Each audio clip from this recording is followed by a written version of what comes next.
Hello everyone, my name is Alka. Welcome to Yutika study solution. Guys, आज की जो series है वो इकोनॉमिक्स सीरीज़ है और हम आज पढ़ने वाले हैं video number 5, that is elasticity of demand.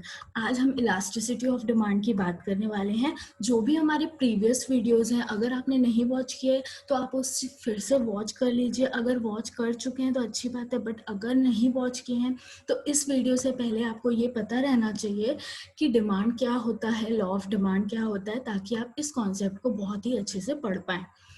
आज की लिस्ट ऑफ टॉपिक्स हैं। आज हम ये पढ़ेंगे कि इलास्टिसिटी ऑफ डिमांड क्या होता है, उसके पीछे का कॉन्सेप्ट क्या होता है, डेफिनेशन, डायग्राम और फॉर्मूला से उसको समझने की कोशिश करेंगे। तो गाइस, ये हैंड रिटन नोट्स है मेरे। इसमें इलास्टिसिटी ऑफ डिमांड के सबसे पहला पॉइंट क्या लिखा है, the concept of elasticity of demand was evolved by professor JS. Mill. तो जे.एस. मिल एक पर्सन थे जिन्होंने ये कॉन्सेप्ट दिया है जिसका नाम है इलास्टिसिटी ऑफ डिमांड। अब ये क्या बोलता है, this law is associated with law of demand. Law of demand states that the price and demand depend on each other.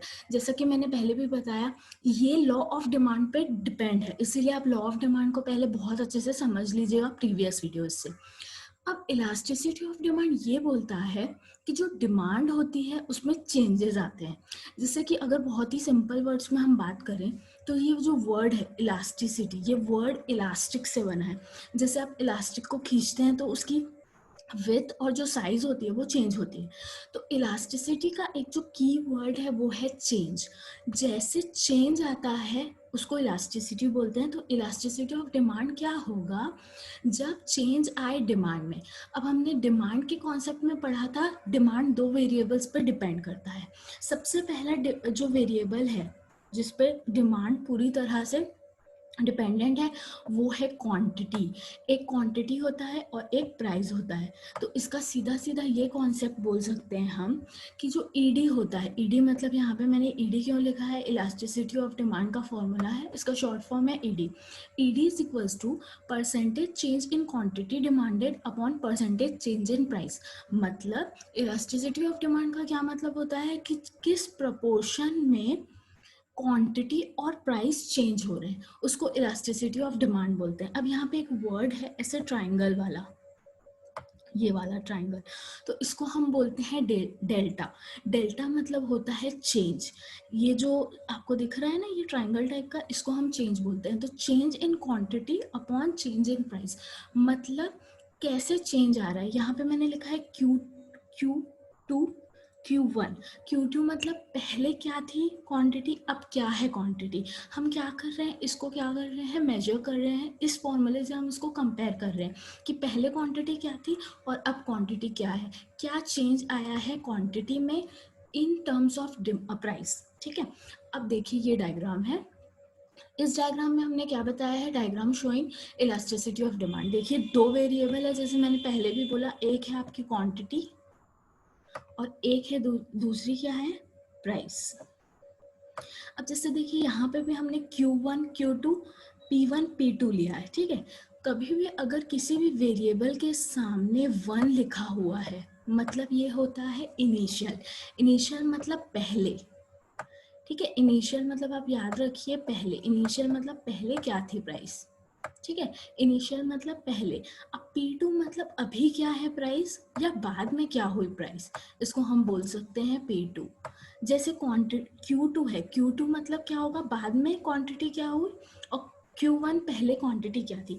तो इसका जो चेंज आएगा वो आएगा हमारा इलास्टिसिटी ऑफ डिमांड के थ्रू। तो अगर हम डेफिनेशन की बात करें तो इस डेफिनेशन को दिया था मिसेस जॉन रॉबिन्सन ने।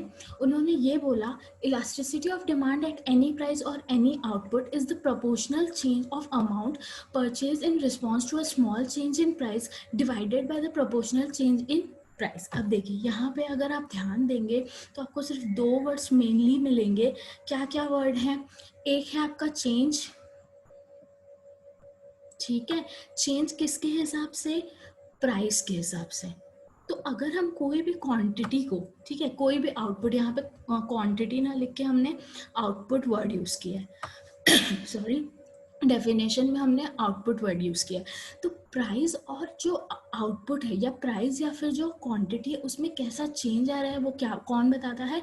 Elasticity of demand. तो ये डेफिनेशन आपको लिखनी है एग्जैक्टली अगर आपको डिफाइंड इलास्टिसिटी ऑफ डिमांड बोला है। अब फॉर्मूला भी इन्होंने वो ही दिया है जैसे मैंने बताया। ये देखिए ये फिर से ट्राइंगल, ट्राइंगल मतलब डेल, डेल मतलब चेंज, ठीक है।